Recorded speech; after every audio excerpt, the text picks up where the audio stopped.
warahmatullahi wabarakatuh. Kami dari Kumpulan 19 dan kami akan membentangkan tajuk As-Sihah An-Nafsiyah fi Al-Hadis, iaitu kesihatan psikologi dalam hadis.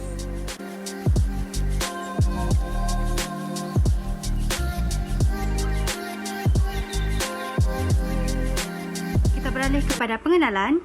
Ahli psikologi telah mendefinisikan kesihatan mental secara amnya kesihatan sebagai kematangan emosi dan sosial, keserasian individu dengan dirinya sendiri dan dunia di sekelilingnya, kemampuan untuk memikul tanggungjawab hidup dan menghadapi masalah yang sesuai, penerimaan realiti, rasa kepuasan dan juga kebahagiaan.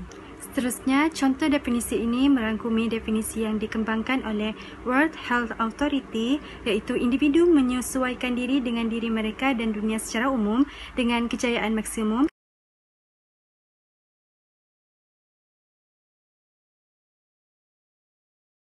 Ahli psikologi juga telah mengembangkan beberapa petunjuk dari individu yang disimpulkan dari kesihatan mental.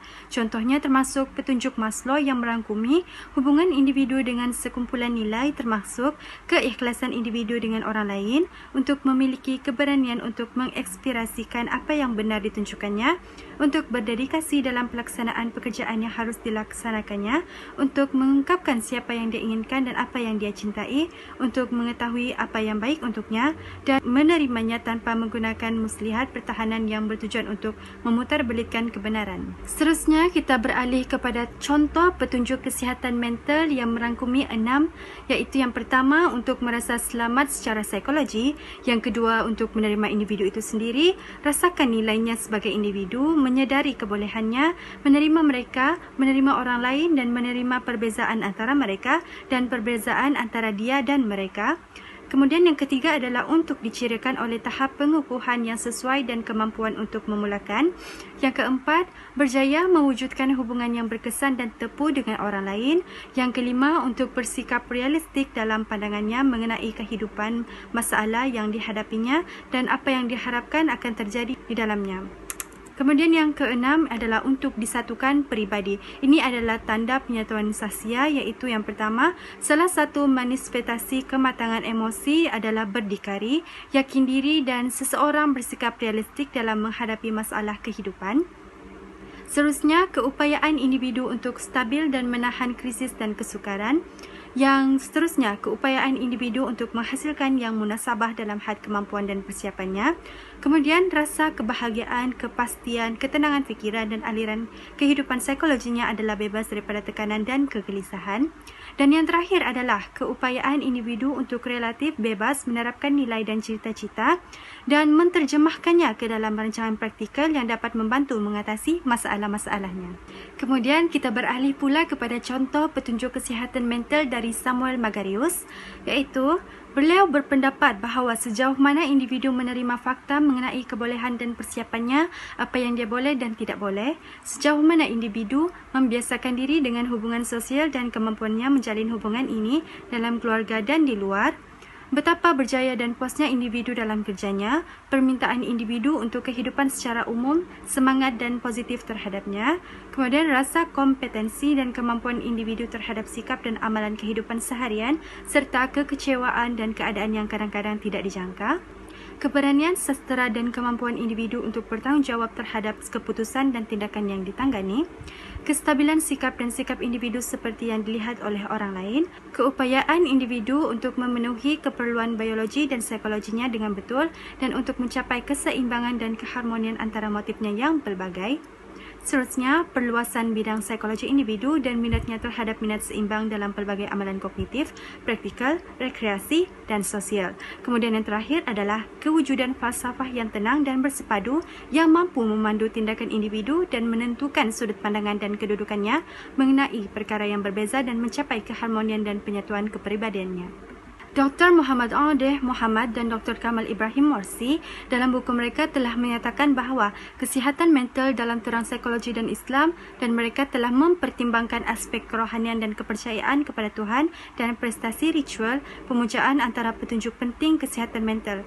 Dan kedua penulis ini juga telah menyebutkan petunjuk kesihatan mental mempunyai beberapa aspek, iaitu Aspek yang pertama adalah aspek kerohanian, aspek yang kedua adalah aspek psikologi, aspek yang ketiga adalah aspek sosial dan yang terakhir adalah aspek biologi.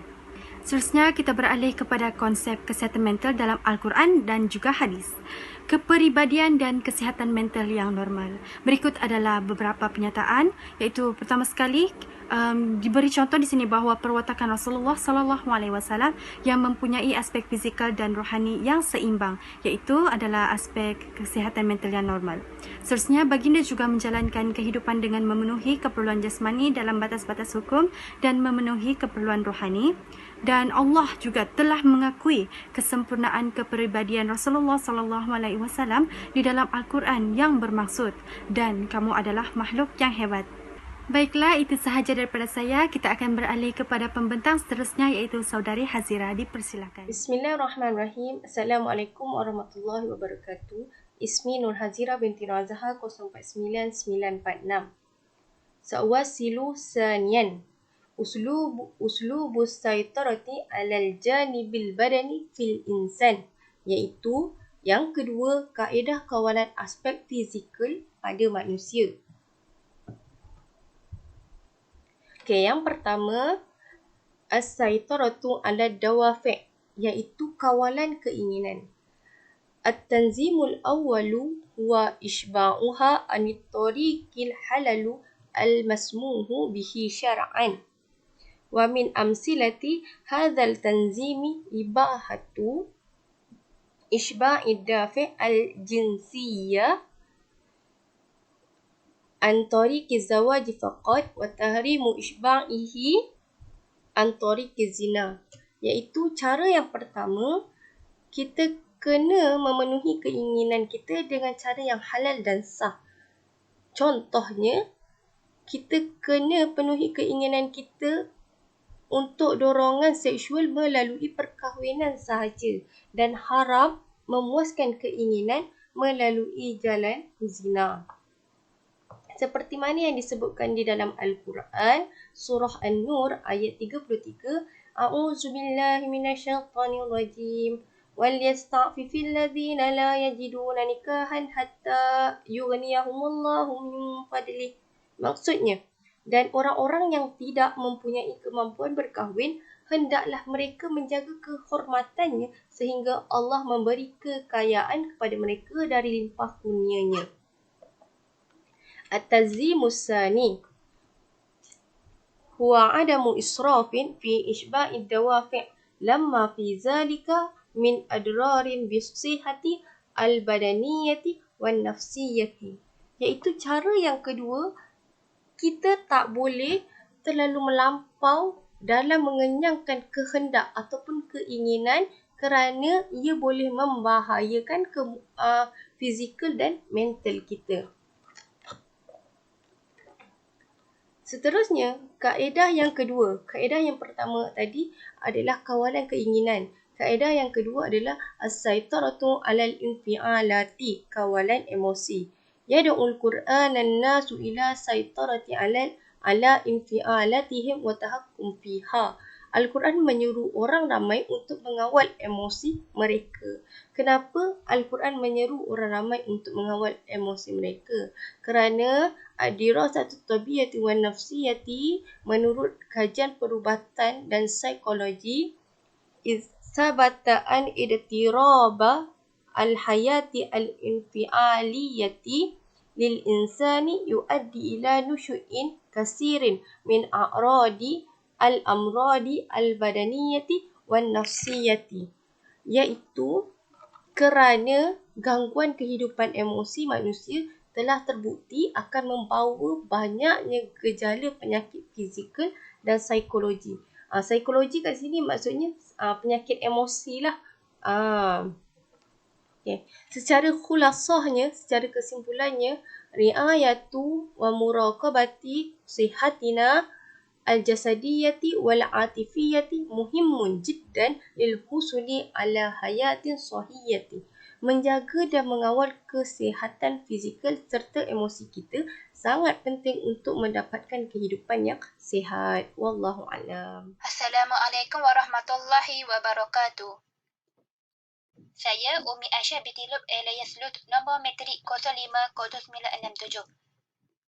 Saya akan meneruskan perbentangan seterusnya mengenai Al-Manhaj Islam fi Tahqiq Al-Sahatu An-Nafsiyah yang bermaksud pendekatan Islam dalam mencapai kesejahteraan diri, yakni jiwa. Islam telah berkembang dalam pendidikan manusia dengan pendekatan pendidikan yang bertujuan untuk menyeimbangkan dari aspek fizikal dan roh, yakni mental. Hal ini akan membawa kepada kepribadian mental yang sihat. Dan kebanyakan orang cenderung ni sibuk dengan kebahagiaan yang paling mendesak dalam hidup ini. Maka, mereka akan kehilangan pekerjaan untuk mendapat kebahagiaan pada masa akan datang. Manusia juga memerlukan pendekatan pendidikan khas yang merangkumi 3 kaedah pendidikan, iaitu yang pertama ialah memperkuat aspek kerohanian roh dalam diri manusia dengan beriman kepada Allah, bertakwa kepadanya dan melaksanakan tuntutan ibadat. Kaedah yang kedua ialah mengawal aspek fizikal manusia dengan mengawal perasaan dan emosi, mengatasi kehendak dan selera diri. Kaedah yang ketiga ialah mengajar seseorang tentang kelompok sifat dan tabiat yang diperlukan untuk kematangan emosi dan pergaulannya, dan untuk mengembangkan kepribadiannya, mempersiapkannya untuk menjalankan tanggungjawab dalam kehidupan. Yang pertama ialah uslub takwiyah al-jami al-wahyu, iaitu kaedah pendekatan dalam aspek wahyu. Yang pertama ialah iman billah wa tauhid wa ibadatihi, iaitu beriman, mentauhidkan dan menyembah hanya kepada Allah Subhanahu Wa Taala. Islam itu sendiri mengajak kita untuk beriman kepada Allah Subhanahu Wa Taala, mentauhidkannya dan menyembahnya dan tidak menyekutukan Allah. Nabi Muhammad SAW telah menghabiskan selama 13 tahun pertama untuk berdakwah kepada manusia ke arah akidah mentauhidkan Allah Subhanahu Wa Taala, dan dia telah menetapkan akar iman di hati para sahabatnya dan menyucikan jiwa mereka dengan mendekatkan diri kepada Allah Subhanahu Wa Taala serta menyembahnya. Kepercayaan kepada Allah telah memberi kesan yang besar kepada personaliti orang Arab. Mereka juga telah meninggalkan banyak akhlak dan adat istiadat mereka pada zaman jahiliah. Fikiran mereka juga telah dibebaskan dari kejahilan dan khurafat. Oleh itu, Rasulullah SAW telah memanggil para sahabatnya untuk patuh dan beriman hanya kepada Allah Subhanahu Wa Taala, menyeru untuk mendekatkan diri kepada Allah serta mengikuti segala perintah yang disuruh oleh Allah dan hanya berkantun kepadanya dan meminta pertolongan daripada Allah Subhanahu Wa Taala. Dari hadis Rasulullah SAW kepada Ibnu Abbas, Nabi Muhammad SAW telah berwasiat kepada Ibnu Abbas agar menjaga Allah ketika berada di mana sekalipun. Di dalam hadis ini yang telah kita sebutkan sebelumnya, Nabi bersabda bahawa jagalah Allah, nescaya Dia akan menjagamu. Jagalah Allah, nescaya kamu mendapatinya bersamamu. Jika kamu mempunyai permintaan, mintalah kepada Allah. Jika kamu memerlukan pertolongan, maka mintalah tolong kepada Allah. Ketahuilah seandainya seluruh manusia bersatu untuk memberi manfaat dengan sesuatu, mereka tidak akan dapat melakukannya kecuali dengan sesuatu yang telah Allah tetapkan untukmu.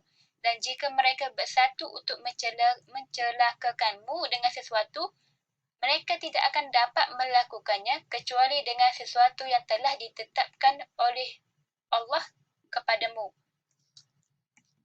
Seterusnya, jika kita beriman kepada Allah Subhanahu Wa Taala, maka jiwa kita akan dipenuhi dengan kegembiraan, kepuasan dan kebahagiaan serta menjadikan seseorang itu hidup dalam keadaan yang yakin dan keselamatan jiwa yang luar biasa. Kerana orang yang benar-benar percaya dalam iman dan ibadahnya, Allah tahu bahawa Allah akan ada bersamanya, sentiasa dalam penjagaan dan perlindungan Allah. Allah juga telah mempersiapkan untuknya kejayaan dalam hidupnya dan mencurahkan cintanya di hati orang yang beriman kepada Allah Subhanahu Wa Taala.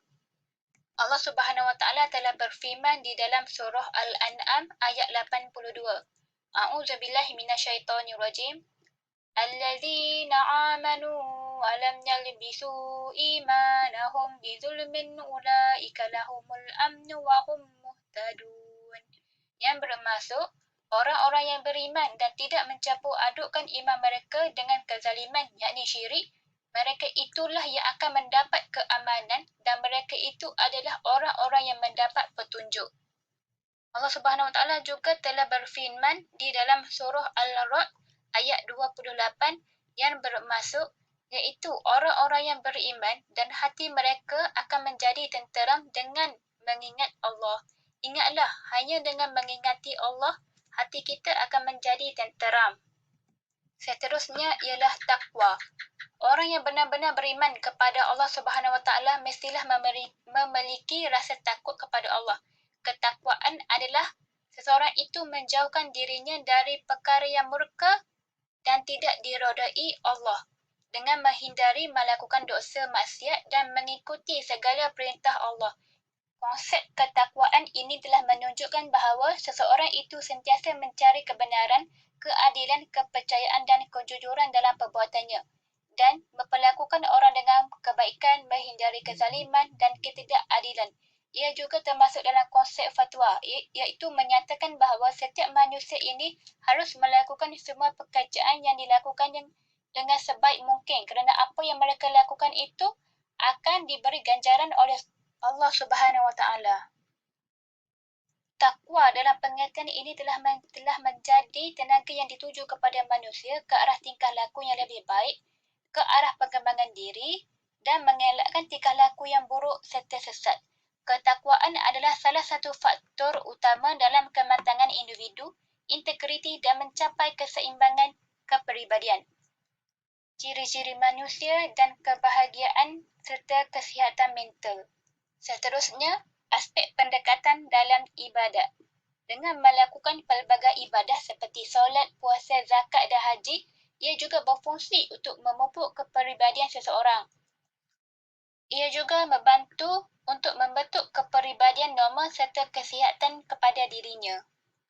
Dengan mendekatkan diri kepada Allah melalui perbuatan ibadah telah menimbulkan perasaan bahagia dan keamanan kepada mental dan memberinya kekuatan rohani yang besar kerana dia tahu bahawa dia telah berada dalam jagaan dan perlindungan Allah.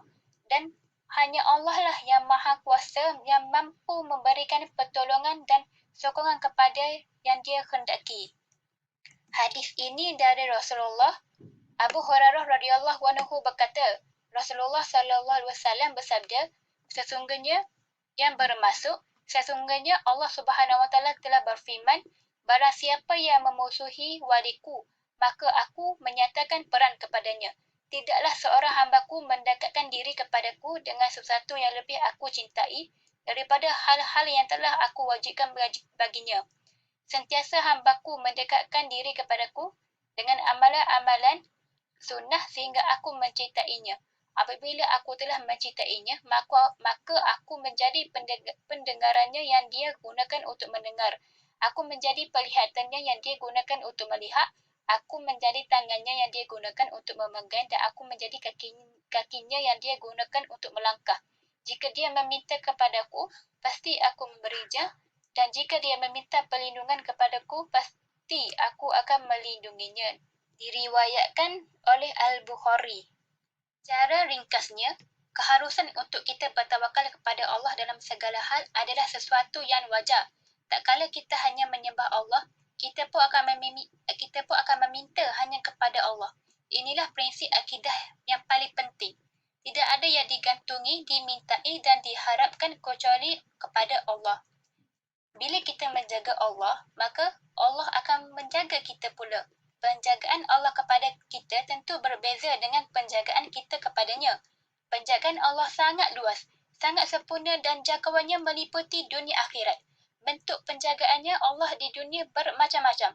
Di antaranya, Allah akan menjaga kita dari hal-hal yang akan memudaratkan kita.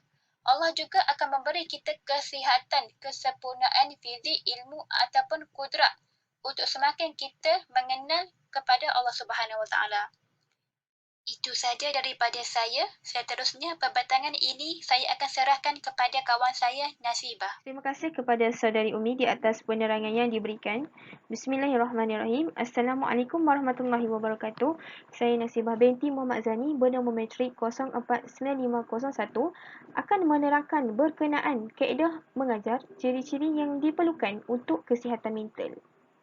Sebelum kita masuk kepada isi-isi yang lain, terlebih dahulu, mari kita ketahui bahawa di dalam bab ini kita dapat mengetahui Rasulullah SAW sentiasa memperkayakan dirinya dengan membangunkan manusia, mendidik manusia dan mempersiapkan manusia untuk memikul tanggungjawab yang besar dalam menyebarkan seruan Islam dan juga untuk negara Islam. Bukan itu sahaja, baginda mengajar asas-asas Islam, menyebarkan keimanan dan ketakwaan dalam jiwa para sahabat, mewujudkan kedamaian dan mengajar mereka untuk berperilaku baik, sopan santun dalam pelbagai amalan dalam kehidupan seharian dan juga hubungan mereka dengan orang lain. Seterusnya, Nabi SAW juga menyebarkan rasa cinta baginda kepada umatnya, mewujudkan perasaan untuk bekerjasama, memerlukan bantuan dan pertolongan kepada orang lain, berkeyakinan diri serta redha dengan ketentuan Allah Subhanahu Wa Taala. Tambahan lagi, baginda juga mewujudkan sebuah keamanan dan keterangan, bebas daripada takut dan gelisah dan mendorong mereka untuk bekerja dan memperoleh pengetahuan, menerima pengetahuan tersebut agar bebas daripada kejahilan, khayalan dan tahyul. Baginda juga mengarahkan para sahabat untuk menjaga kesihatan dan kekuatan tubuh serta belajar, berkuda dan memanah. Kita masuk kepada isi yang pertama iaitu Asy'ur bil amni an-nafsi, perasaan selamat dengan diri sendiri. Rasulullah SAW selalu meminta para sahabatnya untuk percaya kepada Tuhan Yang Maha Esa dan selalu mendorong mereka untuk takut kepada Tuhan dengan harapan memperoleh pengampunan dan keredaan Allah dan dalam ganjarannya yang besar untuk kebahagiaan yang kekal di syurga. Harapan ini merupakan satu motivasi yang amat kuat bagi para sahabat supaya mereka bersungguh-sungguh dalam menyembah Tuhan, menjaga tingkah laku dan menjauhkan diri daripada segala benda-benda yang menyimpang dan memberikan pengaruh yang besar terhadap perasaan yakin dan rasa selamat dengan diri sendiri. Bukan itu sahaja, Rasulullah SAW akan menyebarkan semangat persaudaraan, semangat kerjasama, perpaduan dan integriti sosial kepada sahabatnya serta memperkuatkan semangat kekeluargaan, ikatan hubungan sosial dan mengajak mereka untuk mengasihi orang lain. Tambahan lagi, Rasulullah SAW juga menolong mereka dan menjadikan masyarakat Islam pada zaman Nabi merupakan satu model yang ideal untuk masyarakat yang akan datang. Kedua, baginda Nabi tidak mengajar para sahabatnya untuk bergantung pada diri sendiri untuk menguruskan urusan mereka sendiri dan tak bergantung pada orang lain untuk memenuhi keperluan mereka. Kedua, Rasulullah SAW juga tidak mendesak para sahabat untuk bergantung kepada orang lain dalam mencari nafkah dan melarang para sahabat untuk meminta-minta kepada orang lain. Ketiga, as-siqah bin nafsi, keyakinan diri. Nabi SAW meningkatkan keyakinan dalam diri Muslim dan berusaha membebaskan daripada perasaan rendah diri, lemah dan takut dan mendesak mereka untuk bangga dengan diri sendiri dan memiliki keberanian dalam menyatakan pendapat dan menyatakan pemikiran dan perasaannya tanpa rasa takut kepada orang lain. Dapat kita tengok, sekiranya seseorang merasakan dirinya adalah orang yang layak mendapat kasih sayang dan penghargaan orang lain, dia merasakan dia adalah orang yang berjaya, orang yang cekap, maka tingkah lakunya itu biasa akan seiring dengan pemikirannya. Tapi kalau seseorang itu merasakan diri selalu gagal, tidak cekap, takut, maka tingkah lakunya juga akan seiring dengan apa yang difikirkan. Sampaikan dia hilang rasa percaya dekat diri sendiri, dia tak dapat buat sesuatu pekerjaan dengan baik dan sentiasa gagal. Konsep seseorang terhadap dirinya itu adalah hasil daripada apa yang ditunjukkan oleh ibu bapa dan semasa didikan sosialnya, hasil pengalaman pribadi dan banyak situasi yang menyebabkan dia terdedah kepada kegagalan dan kritikan. Akhir sekali, asy'ur bil mas'uliyah, iaitu rasa bertanggungjawab. Petikan hadis daripada Ibnu Umar radhiyallahu anhu daripada Nabi SAW bersabda, setiap orang adalah pemimpin dan akan diminta bertanggungjawab atas kepemimpinannya. Seorang ketua negara adalah pemimpin atas rakyatnya dan akan diminta bertanggungjawab berkaitan perihal rakyat yang dipimpinnya. Seorang suami adalah pemimpin atas anggota keluarganya dan akan ditanya perihal keluarga yang akan dipimpinnya. Seorang isteri pula adalah pemimpin atas rumah tangga dan anak-anaknya dan akan ditanya perihal tanggungjawabnya. Seorang pembantu atau pekerja rumah tangga adalah bertugas memelihara barang milik majikannya dan akan ditanya atas tanggungjawabnya. Dan kamu sekalian pemimpin akan ditanya daripada perihal yang dipimpinnya. Dalam hadis ini, Rasulullah SAW menyatakan bahawa setiap manusia bertanggungjawab terhadap individu yang diamanahkannya untuk mengurus atau melakukan sesuatu pekerjaan yang wajib dilaksanakan. Okey, ini adalah ringkasan di mana yang pertama, lelaki bertanggungjawab di atas semua anggota keluarga untuk menjaga, menyokong dan membesarkan anak-anak agar menjadi insan yang baik dan memberikan sumbangan yang efektif terhadap kemajuan masyarakat. Kedua, seorang wanita pula bertanggungjawab atas rumah dan anak-anak juga suami dan wang. Jadi, dia haruslah membesarkan anak-anaknya dengan baik, menyimpan wang dengan baik dan mengurus segala urusan rumah tangga dengan sebaik-baiknya. Ketiga, seseorang lelaki yang melayani orang lain kerana dia bertanggungjawab atas wang hambanya, membuangnya dengan baik dan melindunginya daripada pencurian, hilang ataupun rosak. Secara ringkasnya, hadis ini menetapkan bahawa setiap orang dalam masyarakat bertanggungjawab atas setiap pekerjaan yang diberikan kepadanya. Individu yang merasakan tanggungjawab terhadap keluarga, pekerjaan atau masyarakat umumnya adalah normal secara psikologi kerana dia adalah anggota masyarakat yang berguna dan memberikan sumbangan yang berkesan kepada masyarakat. Sekian itu saja daripada saya. Seterusnya saya akan menyerahkan pembentangan kepada saudari Isha untuk penerangan yang seterusnya. Terima kasih kepada Nasibah binti Muhammad Zaini. Saya, Elisha Insyirah binti Muhammad Zahan, nombor matrik 049497 akan meneruskan poin yang seterusnya. Poin yang kelima adalah tegas pendirian dan kurang menuntut pada pandangan orang lain. Rasulullah SAW ketika hidupnya bersama para sahabat tegas pendirian dan tuntut kurang pada pandangan yang lain dan menjauhi ia daripada mengikut bagi yang lain pada sudut pandangan mereka dan perbuatan mereka, melainkan adalah demikian itu, ikut pandangan mereka itu, menjadi pegangan daripada pemikiran mereka dan pandangan. Dan tanpa bahawa adalah pandangan mereka atau perbuatan mereka itu sebagai tunjang daripada kehendak mereka yang bebas dan pemilihan mereka yang individu. Maka daripada Huzaifah radhiyallahu anhu bahawa Rasulullah SAW telah bersabda, tidaklah menjadi seseorang kamu itu ima'ah, iaitu sifat tiada pendirian. Berkata ia, aku bersama manusia, jikalau baik manusia maka baiklah aku, jikalau buruk mereka maka buruklah aku. Tetapi binalah olehmu semua akan diri kamu semua, sekiranya telah baik oleh manusia bahawa baiklah mereka, dan jika jahatlah mereka, maka jauhilah oleh kamu semua akan kejahatan mereka. Seterusnya, nombor 6 adalah yakin dengan qada dan qadar. Salah satu faktor keselesaan terpenting dalam fikiran dan kebahagiaan manusia adalah kepercayaannya terhadap mata pencarian yang dicari oleh Allah Subhanahu Wa Taala dan anugerah yang diberikan kepadanya, dan kekurangan bercita-cita untuk menjadi yang lebih kaya daripadanya dan memberinya rahmat. Kekurangan iman dan tidak redha menyebabkan kemarahan manusia dan kesimpulannya akan menyebabkan mereka menderita. Rasulullah SAW juga memberitahu para sahabatnya bahawa kekayaan bukanlah datang dari banyaknya harta, akan tetapi kekayaan adalah keyakinan diri, redha, pengayaan dan kesucian.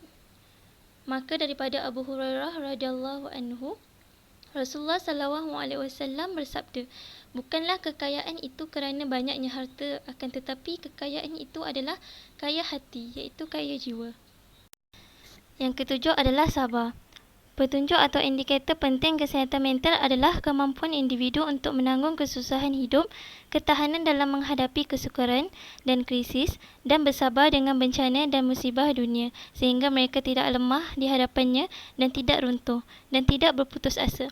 Seseorang yang menghadapi sebarang musibah dan situasi sukar dengan sabar dan tabah adalah orang yang banyak mempunyai kesihatan mental. Sesungguhnya Allah telah banyak memerintahkan manusia untuk bersabar di dalam Al-Quran. Antaranya adalah melalui surah Al-Baqarah ayat 45 yang bermaksud, dan mintalah pertolongan kepada Allah dengan jalan sabar dan mengerjakan solat. Dan sesungguhnya solat itu amatlah berat kecuali kepada orang-orang yang khusyuk.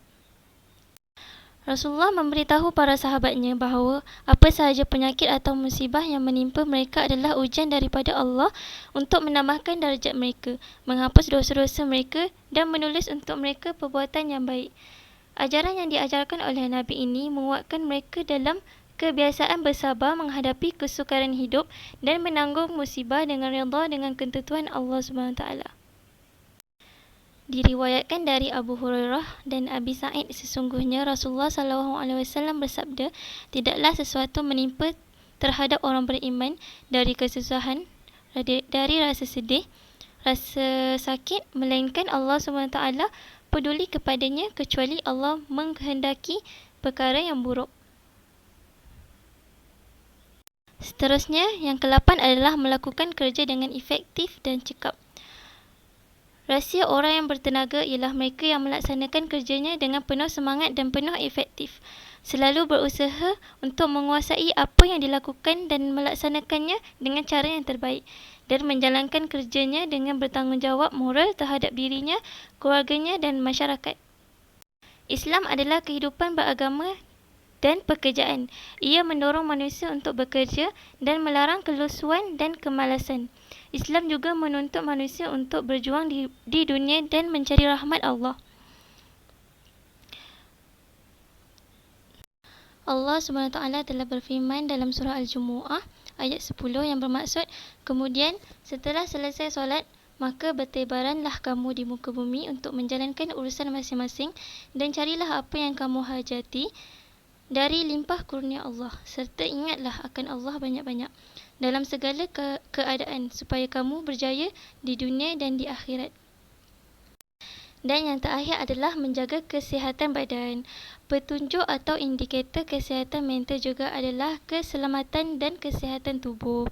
Seperti yang telah dikatakan, akal yang sihat berada di dalam badan yang sihat.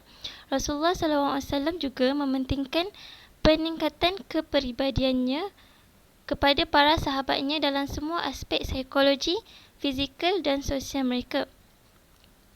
Baginda juga mendesak para sahabat untuk menjaga kesihatan dan kekuatan tubuh badan mereka sehingga mereka dapat memikul tanggungjawab jihad dan menyebarkan ajaran Islam. Maka Abu Hurairah radhiyallahu anhu meriwayatkan bahawa Rasulullah SAW bersabda, orang beriman yang kuat lebih baik dan lebih disayangi Allah SWT daripada orang beriman tetapi lemah. Itu sahaja daripada saya. Kemudian saya akan menyerahkan kepada pembentang seterusnya, iaitu Nurmaliana. Bismillahirrahmanirrahim. Assalamualaikum warahmatullahi wabarakatuh. Terima kasih diucapkan kepada saudari Ilisha di atas penerangannya. Saya Nurmaliana binti Mahad bernombor metrik 049486. Saya akan menyambung topik yang terakhir, iaitu Mu'asyaratu as-sihatu nafsiyah fi du'i Quran wal Hadis, yang bermaksud petunjuk kesihatan mental berdasarkan Al-Quran dan Hadis. Petunjuk kesihatan mental seseorang individu itu boleh dilihat dari segi 4 aspek berdasarkan Al-Quran dan Hadis, iaitu aspek yang pertama, min haisu alaqati fardi bi rabbih, iaitu dari segi hubungan individu itu dengan Tuhannya. Yang kedua, min haisu fardi alaqati bi nafsihi, iaitu dari segi hubungan individu dengan dirinya sendiri. Yang ketiga, min haisu alaqati fardi bin nas, iaitu dari segi hubungan individu dengan manusia lain. Dan yang terakhir, min haisu alaqati fardi bi kauni, iaitu hubungan individu dengan alam semesta. Okey, kita pergi kepada aspek yang pertama, iaitu min haisu alaqati fardi bi rabbih, iaitu dari segi hubungan individu dengan Tuhannya. Individu tersebut sentiasa beriman kepada Allah, sentiasa beriman kepada para rasul dan malaikat, sentiasa beriman kepada hari akhirat dan qada dan qadar. Seterusnya, individu itu juga sentiasa mendekatkan diri kepada Allah dengan melakukan ibadah dan kepatuhan serta sentiasa ikhlas dalam ketakwaannya.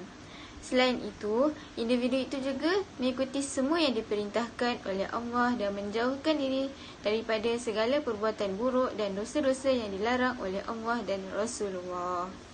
Petunjuk kesihatan mental yang kedua, iaitu min haisu alaqati fardi bin nafsihi, iaitu dari segi hubungan individu itu dengan dirinya sendiri. Dari segi individu dengan dirinya sendiri pula, individu itu mengetahui dirinya sendiri dan mengetahui potensi kemampuan dirinya dan ia juga sentiasa berusaha untuk mencapai kesempurnaan manusia berdasarkan potensi dan kebolehannya.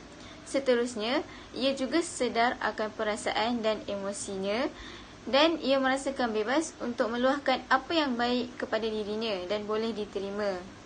Seterusnya, ia juga mampu mengawal kemarahan dan tidak melibatkan diri dengan cinta yang sia-sia kepada mana-mana manusia atau apa sahaja yang boleh melalaikannya daripada tanggungjawab terhadap agama dan dunia. Bukan itu sahaja, individu itu juga mempunyai rasa tanggungjawab dan berdikari dalam kehidupannya serta sentiasa yakin pada dirinya dan sentiasa berpendirian tetap dengan segala keputusan yang dibuat. Selain pada itu, individu itu juga memiliki kesabaran yang tinggi apabila mengalami tekanan dan kesusahan hidup dan mempunyai keupayaan yang besar untuk mengatasi masalah kehidupannya. Yang terakhir, seorang yang jujur dalam tingkah lakunya, sering menyatakan sesuatu pendapat dengan kejujuran, keberanian serta beradab dan melaksanakan tugas kerjanya dengan penuh kejujuran, keikhlasan, berkemahiran serta berpenguasaan. Petunjuk kesihatan yang ketiga, min haisu alaqati fardi bin nas, dari segi hubungan individu dengan sesama manusia pula, ia sentiasa mengasihi dan menyayangi manusia lain dan begitu juga manusia senang menerimanya dan menyayanginya. Selain daripada itu, ia juga sentiasa melayan masyarakat dengan baik dan sentiasa memberi bantuan jika ada golongan yang memerlukan. Ia juga tidak pernah menyakiti sesiapa, tidak pernah mencaci maki sesiapa serta benci kepada sesiapa dan iri hati terhadap seseorang. Sentiasa merendah diri dan tidak sombong terhadap orang lain.